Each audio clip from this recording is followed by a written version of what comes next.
Ya, Assalamualaikum warahmatullahi wabarakatuh. Selamat malam. Waalaikumsalam warahmatullahi wabarakatuh. Malam, Bu. Oke,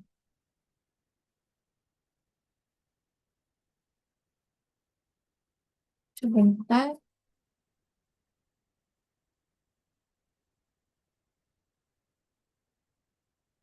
Slide-nya udah kelihatan?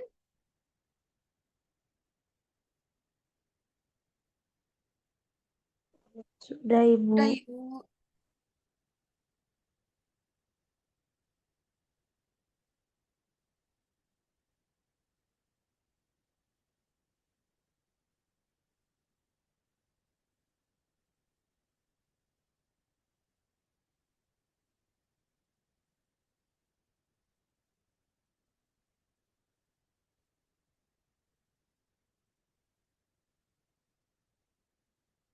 Oke, hari ini kita masuk ke senyawa alkaloid ya. Jadi nanti beberapa materi itu nanti kalian bisa baca kalau memang punya minat gitu ya di bidang bahan alam. Jadi nanti bisa dibaca terkait dengan artikel-artikel yang berkaitan dengan senyawa alkaloid. Nah, di sini nanti sebenarnya ada pendahuluan dulu sebentar. Jadi kalau yang kita tahu itu senyawa-senyawa alkaloid itu bisa berasal dari alam gitu ya. Jadi nanti beberapa tumbuhan yang utama biasanya dan biasanya nanti semua pembentukan dari senyawa alkaloid ataupun senyawa metabolit sekunder itu biasanya dipengaruhi oleh beberapa faktor. Jadi ada faktor-faktor yang biotik dan abiotiknya gitu. Jadi nanti kalau yang abiotik berarti berkaitan dengan apa namanya lingkungan gitu. Nah, nanti di sini senyawa alkaloid yang dihasilkan itu nanti biasanya beberapa punya potensi sama apa namanya efek-efek sinergis gitu ya terhadap kesehatan kita gitu. Jadi nanti di situ ada beberapa yang biasanya digunakan untuk yang pengobatan itu biasanya nanti bisa sebagai antioksidan, antiinflamasi, ataupun nanti sebagai anti kanker. Itu untuk senyawa alkaloid. Nah, kita lihat dari definisinya, sebenarnya senyawa alkaloid itu tadi, dia kalau kita lihat adalah senyawa yang punya atom nitrogen di dalam cincin heterosiklisnya tadi. Jadi, sebenarnya senyawa alkaloid ini tadi, dia kebanyakan itu biasanya bersifat basa lemah gitu. Jadi nanti karena ada atom nitrogennya tadi. Nah, nanti kalau misalnya kita mau tahu apakah dia nanti alkaloidnya itu dari segi aminnya, amidanya berarti nanti kita bisa melihat apakah dia termasuk yang primer, sekunder, tersier ataupun yang kuaterner. Itu tergantung dari apa namanya posisi dari nitrogennya tadi dengan adanya apa namanya ikatannya dengan rantai karbon gitu. Kalau misalnya nitrogennya tadi berikatan dengan satu karbon, maka satu atom karbon, maka dia kita kenal sebagai primer.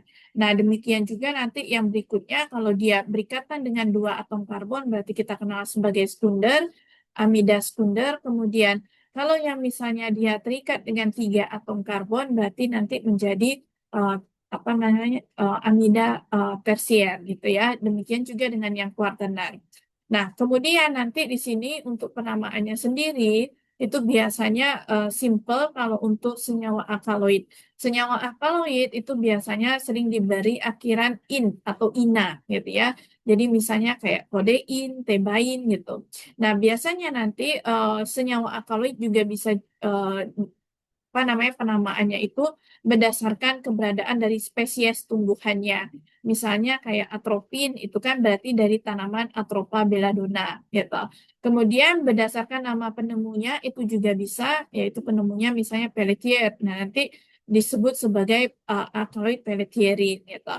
Kemudian bisa juga berdasarkan aktivitasnya. Jadi misalnya dia bisa digunakan sebagai emetikum jadi nanti dikenal sebagai emetina, nama dari alkaloidnya tadi. Nah, kemudian untuk alkaloid sendiri itu di dalam tumbuhan bisa dia itu yang utama bisa juga minor gitu ya. Jadi tergantung dari tadi faktor abiotik dan biotiknya tadi. Jadi nanti contohnya misalnya ada yang genusnya sama tapi ternyata susunan dari senyawa alkaloidnya itu pun berbeda. Itu bisa terjadi atau alkaloid minornya itu menjadi tidak sama gitu ya. Itu untuk senyawa-senyawa alkaloid ini tadi. Nah, untuk penyebarannya, kalau untuk persebaran dari senyawa alkaloid itu sendiri, itu nanti dari pada beberapa tanaman-tanaman angiospermae. Jadi untuk yang gimnospermae juga ada, tapi sangat jarang gitu. Kemudian ada beberapa juga pada hewan, misalnya kayak bufotenin yang ada pada kodok gitu, kulit kodok. Kemudian nanti ada baratotoksin, sama nanti ada mukopiridin. Itu adalah beberapa senyawa-senyawa alkaloid yang berasal dari hewan.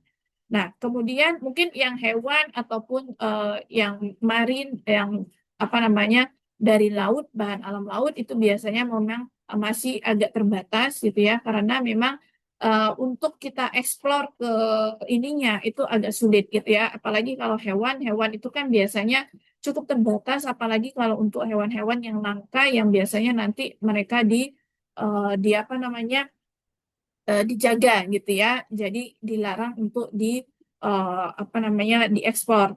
Nah, kemudian nanti di sini biasanya ada juga selain dari hewan itu juga ada pada beberapa jamur, kemudian mikroorganisme dan tadi dari bahan alam laut itu juga bisa ataupun dari organisme laut. Jadi nanti yang namanya misalnya cyanobacteria ya. Nah, kemudian nanti ini kita lanjut. Ini beberapa tadi senyawa alkaloid bisa tadi pada semua tanaman atau bisa juga pada beberapa bagian tanaman tadi gitu. Itu karena efek dari apa namanya abiotik dan biotiknya tadi. Nah, nanti ini beberapa senyawa-senyawa alkaloid yang biasanya ada di dalam tanaman gitu. Nanti ini adalah cincin-cincin dari senyawa alkaloid yang di sebelah sini. Bentar. Nah, yang ini adalah cincin-cincin senyawa alkaloid. Jadi ada piridin, tropan, gitu ya. Ada isokinulin, kemudian nanti ada fenantren dan beberapa senyawa struktur-struktur inti dari senyawa alkaloid itu. Jadi nanti enggak cuman kayak kemarin flavonoid, untuk alkaloid pun juga sama gitu ya. Mereka juga punya struktur dasar dari senyawa-senyawa alkaloid ini tadi gitu. Nah, kemudian nanti kita lihat masing-masing dari struktur inti ini tadi, mereka punya senyawa-senyawanya. Misalnya kayak meskalin itu yang bentuk dari kerangkanya adalah fenilalanin, struktur intinya. Kemudian nanti ada contoh lagi imidazol, dia contoh dari yang punya kerangka imidazol adalah pilokarpin, gitu. Nah, ini untuk peranan dari si alkaloid bagi tanaman gitu ya. Biasanya itu dipengaruhi oleh stres dari abiotik sama biotiknya tadi gitu. Jadi biasanya memang kan sebenarnya kan metabolit sekunder itu kan terbentuk karena pertama itu bisa terjadi karena untuk pertahanan dirinya gitu ya, dalam menghadapi bisa itu tadi lingkungannya ataupun bisa tadi terhadap apa namanya predator itu. Jadi nanti beberapa itu bisa menghasilkan senyawa-senyawa alkaloid tadi.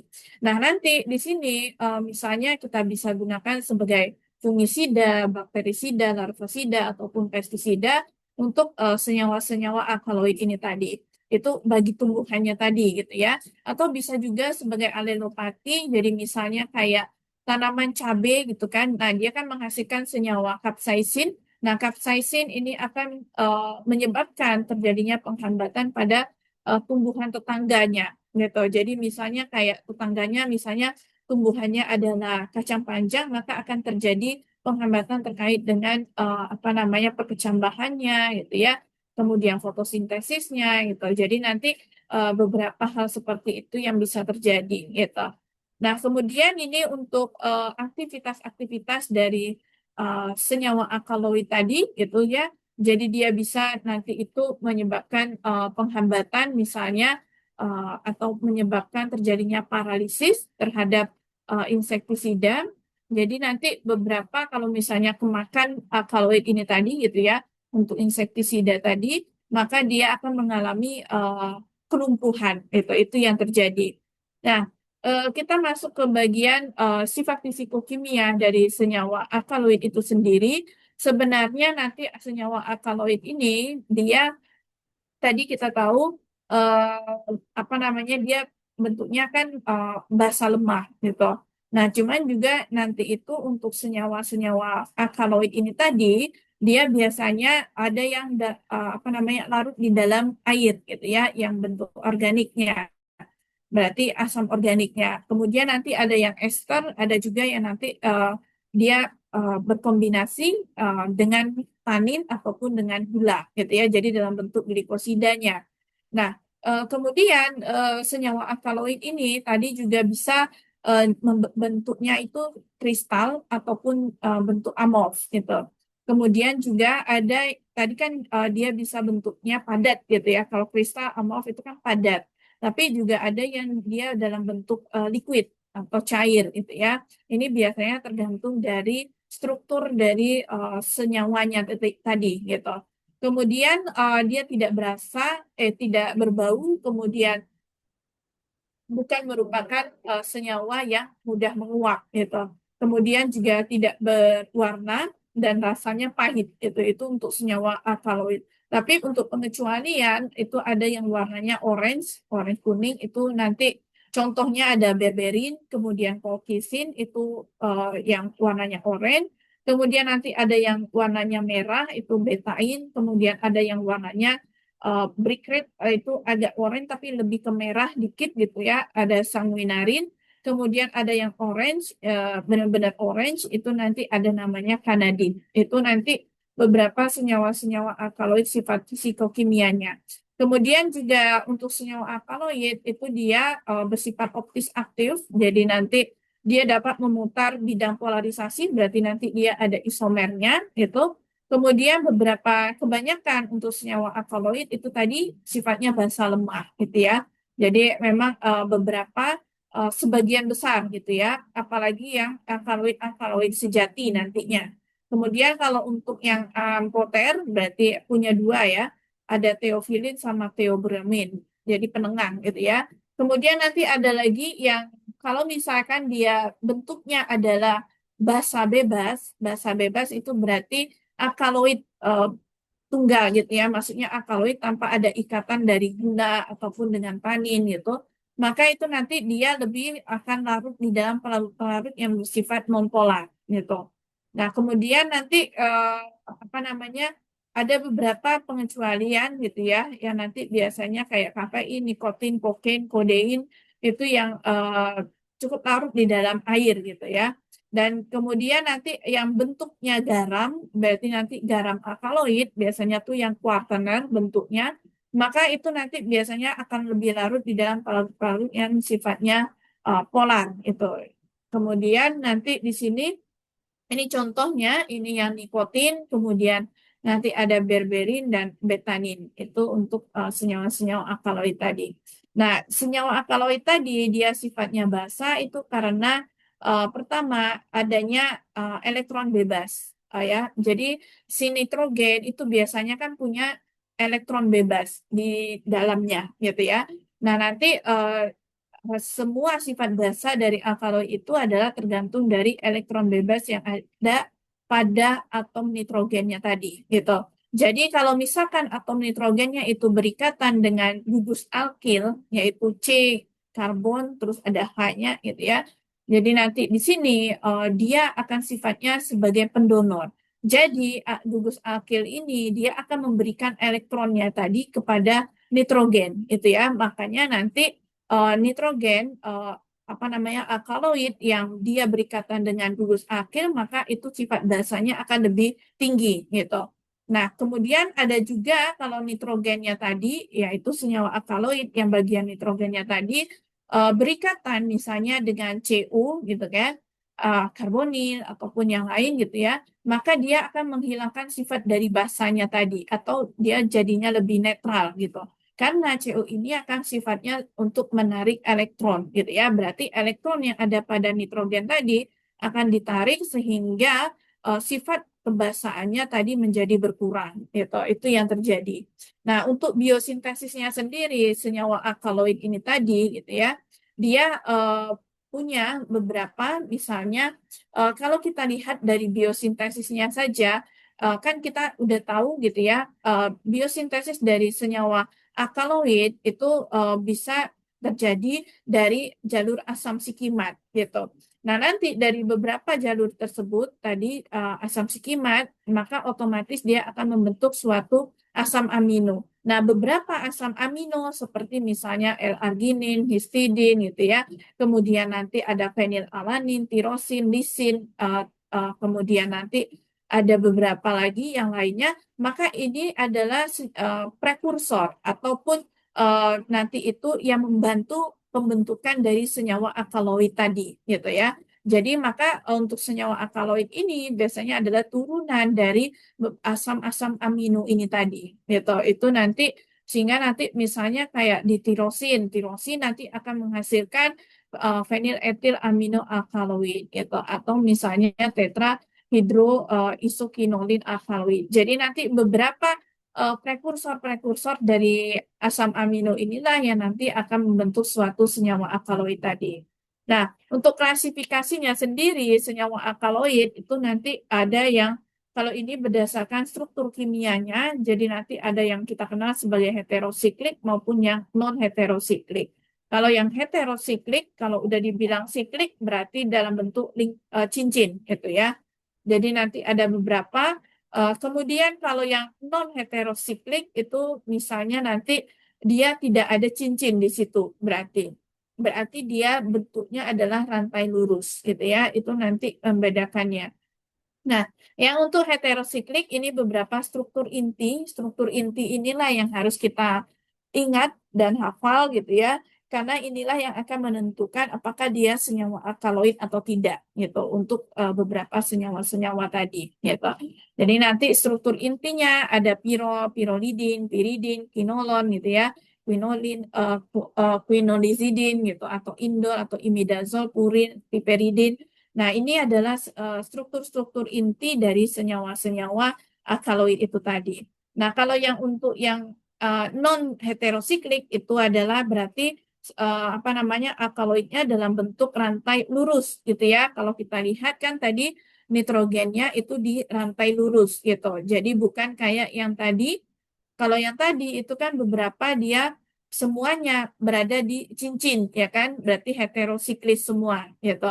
Ini berada di cincin semua untuk atom nitrogennya. Sedangkan kalau untuk yang N-alifatis, atom nitrogen itu akan berada di posisi rantai lurus gitu ya. Berarti di luar dari siklisnya tadi. Jadi contohnya itu misalnya kayak meskalin ataupun efedrin.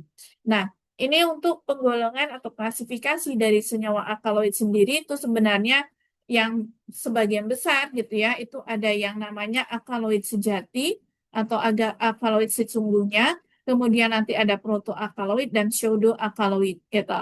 Nah, untuk senyawa-senyawa kayak yang true alkaloid, yang alkaloid sejati, ini biasanya atom nitrogen. Jadi dia itu mengandung atom nitrogen yang berada pada cincin heterosiklis. Jadi pada cincinnya gitu ya. Nah, di situ nanti biasanya nitrogennya ini berasal dari asam amino gitu. Berarti dia langsung gitu ya dari asam amino tadi diturunkan gitu kan prekursornya jadi dapat si atom nitrogennya ini tadi gitu. Nah, contohnya misalnya kayak nikotin, morfin, atropin gitu ya. Nah, kemudian nanti ada lagi protoalkaloid. Kalau protoalkaloid itu biasanya nanti nitrogen, dia punya nitrogen tapi tidak berada pada cincin heterosiklis, berarti pada bentuk apa namanya alifatisnya tadi gitu. Jadi contohnya kayak tadi meskalin, efedrin gitu ya.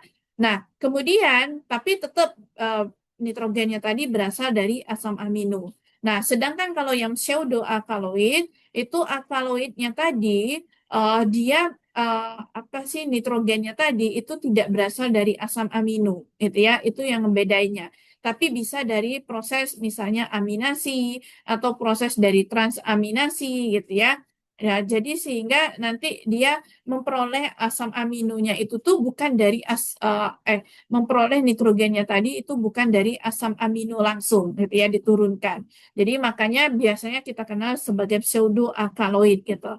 Jadi contohnya tuh nanti ada teofilin, kafein maupun theobromine gitu ya. Itu untuk beberapa senyawa-senyawa alkaloid tadi gitu. Nah, kemudian nanti ini tadi struktur inti dari alkaloid. Jadi tadi kita udah tahu struktur intinya apa saja. Kemudian dia termasuk alkaloid sejatika, pseudoalkaloid ataupun protoalkaloid. Ini adalah jenis-jenis dari si alkaloidnya tadi, gitu. Nah, kita lanjut berikutnya ini yang masih alkaloid sejati, nanti ada yang protoalkaloid dan pseudoalkaloid. Solanin, kafein, theobromine, theophylline itu masuknya ke dalam pseudoalkaloid. Nah, kita lihat yang terkait dengan ekstraksi sama purifikasi dari senyawa alkaloid itu sendiri. Jadi alkaloid itu biasanya kalau untuk kita mau purifikasi, kita mau dapetin senyawa alkaloidnya saja gitu ya. Kan kita tahu tadi bahwa senyawa alkaloid itu sifatnya basa, maka nanti kita tambahkan dengan asam gitu ya, asam encer untuk menghasilkan senyawa alkaloid dalam bentuk garam gitu. Nah, alkaloid dalam bentuk garam inilah yang nanti kita hasilkan atau kita dapatkan gitu. Jadi nanti kita simpan di kulkas misalnya gitu ya untuk memisahkan. Jadi nanti kita kita filtrasi, berarti kita saring. Nanti kan dapat yaitu senyawa alkaloid yang larut di dalam pelarut polar gitu ya, yang larut di dalam air gitu kan. Misalnya kalau di sini kan pakainya air gitu. Nah, jadi nanti ada yang larut di dalam air gitu ya. Kemudian nanti ada lagi yang sisanya itu adalah apa namanya kayak gom, kemudian nanti akasia dan yang lainnya gitu ya. Kayak pemotornya gitu. Nah, itu nanti kita cuci dengan air sehingga nanti alkaloid yang tetap larut di dalam air itu nanti bisa masuk ke dalam larutan airnya tadi gitu ya. Nah, nanti di sini alkaloid tadi yang sifatnya apa bentuknya udah jadi garam tadi itu kita basahkan itu ya untuk kita mendapatkan alkaloid kan tadi kan kita harus jadiin dulu dia dalam bentuk garam gitu untuk kemudian habis itu untuk dapatin senyawa alkaloid dalam bentuk bebasnya gitu ya, maka kita harus apa namanya basahkan lagi. Kita basahkan bisa menggunakan NaOH 15% sampai dia pH-nya 10 gitu. Nah, kita tahu bahwa tadi alkaloid yang bentuknya bebas itu dia dapat larut di dalam pelarut-pelarut yang sifatnya nonpolar. Jadi nanti bisa kita pakaiin kloroform gitu ya untuk mengambil senyawa alkaloid dalam bentuk bebasnya itu tadi gitu. Makanya itu nanti ada yang kita kenal sebagai fraksi A gitu kan. Jadi ini adalah ekstrak kloroform yang isinya adalah eh, apa namanya alkaloid dalam bentuk bebasnya dan biasanya itu yang primer, sekunder dan tersier. Nah, kemudian nanti kan ada juga alkaloid yang masih larut di dalam air gitu ya, yang dalam bentuk garamnya tadi itu kan. Nah, itu kan nanti kita bikin pH-nya 10 tadi gitu kan. Kemudian ini kita asamkan lagi gitu. Kita asamkan lagi. Nah, nanti akan terbentuk apa namanya dan kita tambahkan dengan pereaksi yaitu Ricket ya. Kemudian nanti akan otomatis dia akan membentuk senyawa alkaloid lagi gitu ya. Nah, alkaloidnya inilah yang nanti biasanya dalam bentuk kuartener gitu. Jadi nanti dia yang lebih larut gitu ya karena bentuk garam kalau yang kuartenernya ini tadi untuk alkaloidnya tadi. Jadi nanti kita dapat fraksi A isinya alkaloid primer, sekunder dan tersier, sedangkan fraksi B adalah yang alkaloid dalam bentuk kuartener gitu ya. Berarti nanti yang kuartener ini berarti dalam bentuk garamnya gitu untuk senyawa alkaloid ini tadi. Nah, ini beberapa penjelasannya. Nah, nanti di sini proses-proses dari apa namanya untuk memurnikannya itu bisa nanti setelah proses tersebut kita bisa tadi melakukan yang namanya kristalisasi atau nanti kita bisa pakai berbagai metode yang lain, misalnya kamu nanti pakai HPLC gitu ya, ataupun yang lainnya itu juga bisa digunakan. Nah, ini contoh misalnya kayak meskalin. Meskalin itu biasanya diekstraksi biasanya kan dari batang, kemudian nanti kita ekstraksi bisa menggunakan soklet, kemudian nanti ada beberapa lagi misalnya reserpin, ini kita bisa gunakan yaitu akamnya. Nah, nanti diekstraksi menggunakan maserasi gitu. Dan yang dihasilkan itu cukup banyak gitu ya, 40,26 miligram per gram untuk senyawa reserpinnya ini tadi gitu. Ini beberapa proses-proses ekstraksi yang dilakukan ya untuk mendapatkan senyawa-senyawa alkaloid ini tadi. Nah, kita lihat yang identifikasinya. Jadi kalau untuk identifikasi ini senyawa alkaloid itu sendiri biasanya nanti dia kita bisa identifikasi menggunakan apa namanya reaksi pengendapan ataupun pembentukan endapan gitu ya, presipitasi. Jadi nanti di sini kita bisa menggunakan reaksi yaitu Mayer, Dragendorff, Wagner ataupun Heger gitu ya untuk beberapa apa menghasilkan endapan gitu ya, endapan-endapan yang menunjukkan bahwa dia mengandung senyawa alkaloid gitu. Nah, kemudian juga kalau misalnya kamu udah tahu apakah dia alkaloidnya punya struktur inti purin ataupun tropan, itu bisa menggunakan berbagai apa namanya reagen-reagen ataupun reaksi-reaksi yang berbeda gitu ya dari yang umum. Kalau yang ini kan masih yang umum gitu ya, Mayer, Dragendorff, Wagner. Nah, kalau untuk yang udah spesifik itu kita misalnya kita tahu dia alkaloid struktur intinya purin, maka kita bisa menggunakan yang reaksinya adalah mureksid gitu. Demikian juga dengan yang tropan dan yang lainnya gitu. Nah, kemudian ini yang untuk kualitatifnya berarti ini yang kuantitatif gitu ya. Kalau yang tadi ini kualitatif, ini yang kualitatif identifikasi endapan. Kalau yang ini kuantitatif, maaf ya ini salah.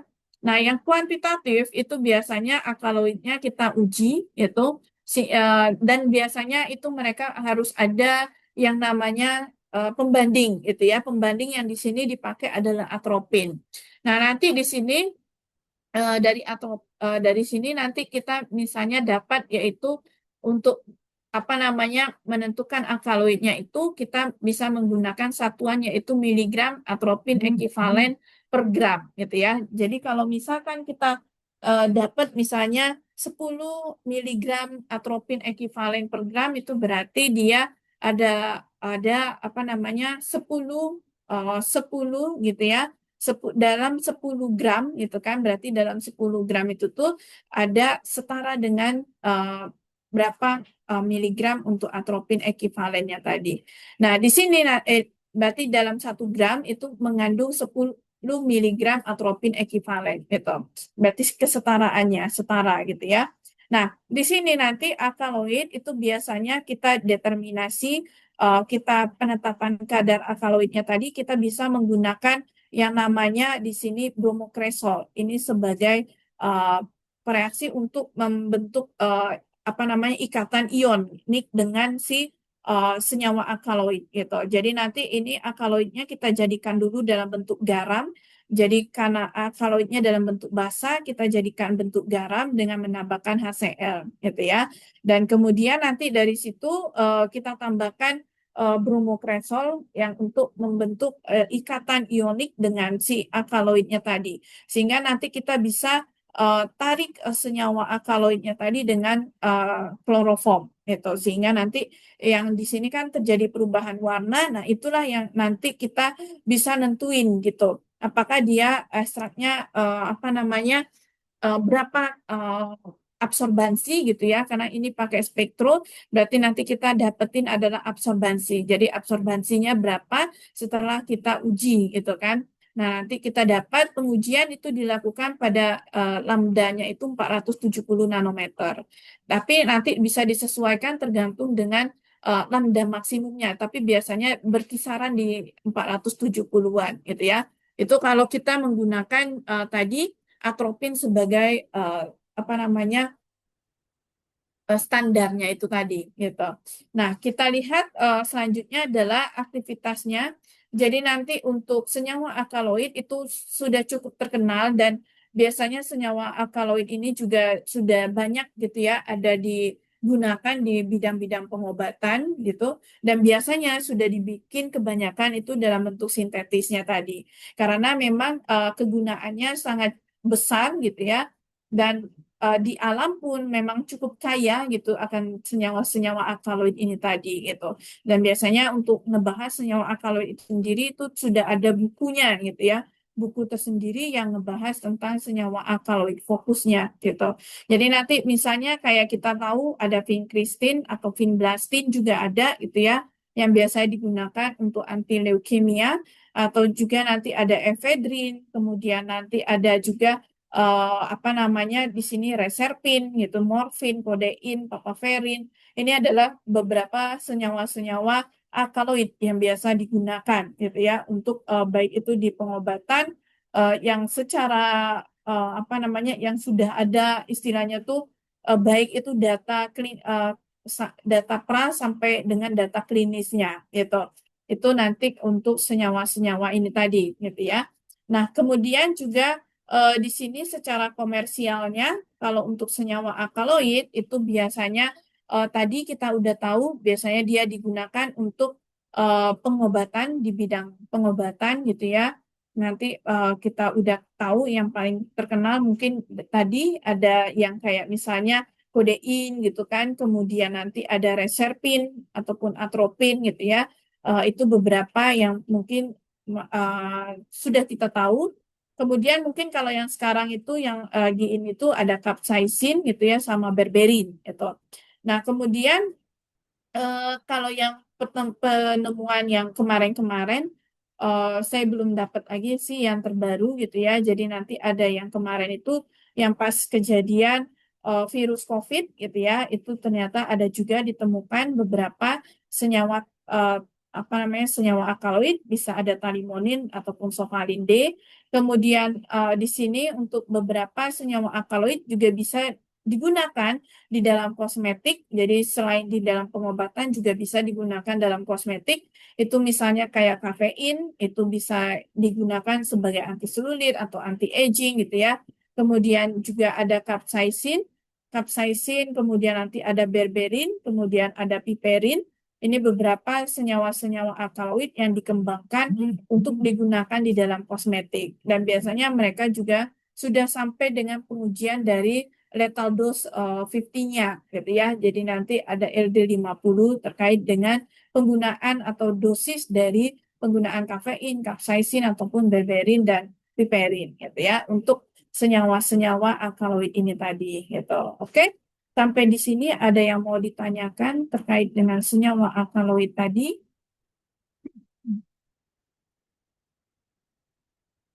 Ada yang mau bertanya?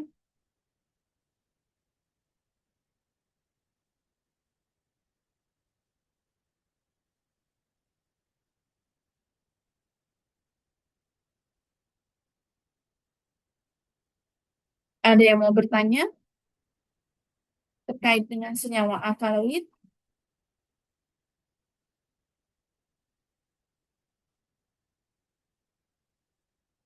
Kalau nggak ada, berarti saya anggap paham semua gitu ya.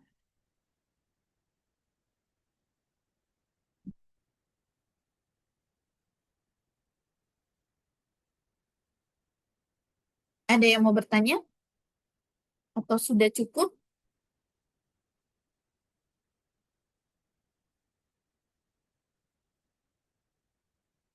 Gimana? Sudah cukup, Ibu. Cukup, Ibu. Sudah cukup. Oke, kalau gitu mungkin sampai di sini untuk yang pertemuan kita hari ini ya. Kalau gitu saya ucapkan terima kasih. Assalamualaikum warahmatullahi wabarakatuh. Selamat malam. Waalaikumsalam warahmatullahi wabarakatuh. Terima kasih, Bu. Ya, sama-sama.